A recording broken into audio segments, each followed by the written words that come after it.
Uganda needs 80 billion shillings every year to meet its family planning needs.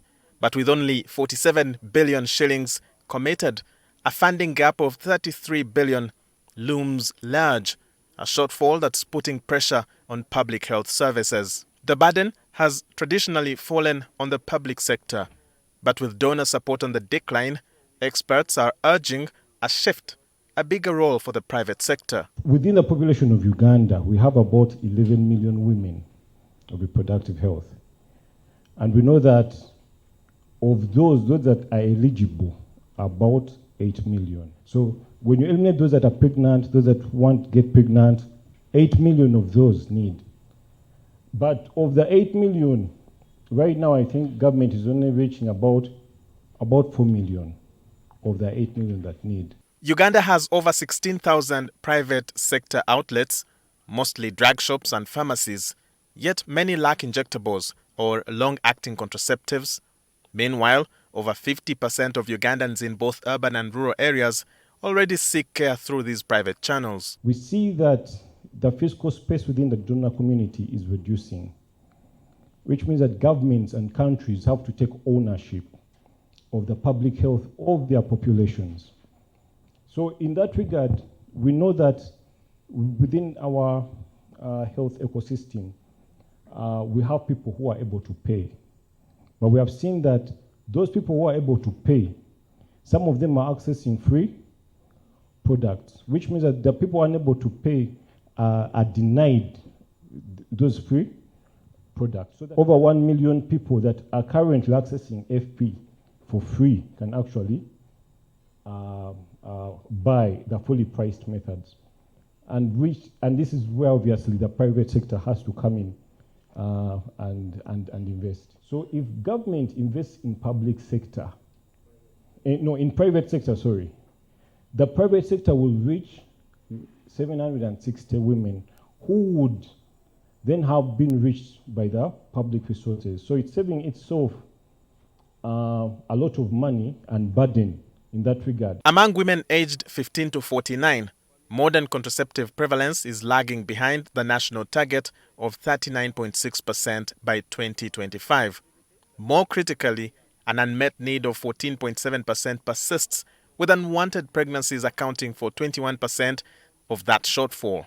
Nearly half of the pregnancies in the past 5 years were unintended, a clear signal that the current system is struggling due to donor fatigue, inconsistent commodity pricing, limited method mix in private sector, weak supply chains, and data visibility gaps.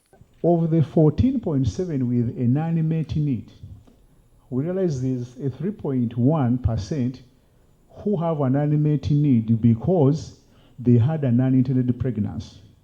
For every 100 people with an unmet need, one of them has an unintended pregnancy. They have gotten the consequences which they wouldn't have wished to have. But there is also opportunity. Innovative models like last mile distribution through partners are helping bridge the gap, ensuring even more remote communities can access services. Recently, we were forced at national and regional referral to open up an adolescent and child health unit because there were issues of stigma. These adolescents were not seeking family planning services. So we bridged that gap, and now they are seeking these services. So we are seeing a bigger uptake, and thus the demand. And when this demand comes up, you see issues of stock out coming up. But we are plugging them. We are seeing places like northern Uganda where there seem to be loads of stock, and southwestern and eastern and western Uganda where there are low stocks, but there are efforts such as redistribution of these stocks that are being done to avert these stockouts. With over 1 million women ready and able to pay for family planning services, the private sector holds untapped potential. But unlocking it will take deliberate investment and smart policies, a coordinated push from both government and development partners. And this is what we are telling our colleagues in the private sector, that they should make the price should be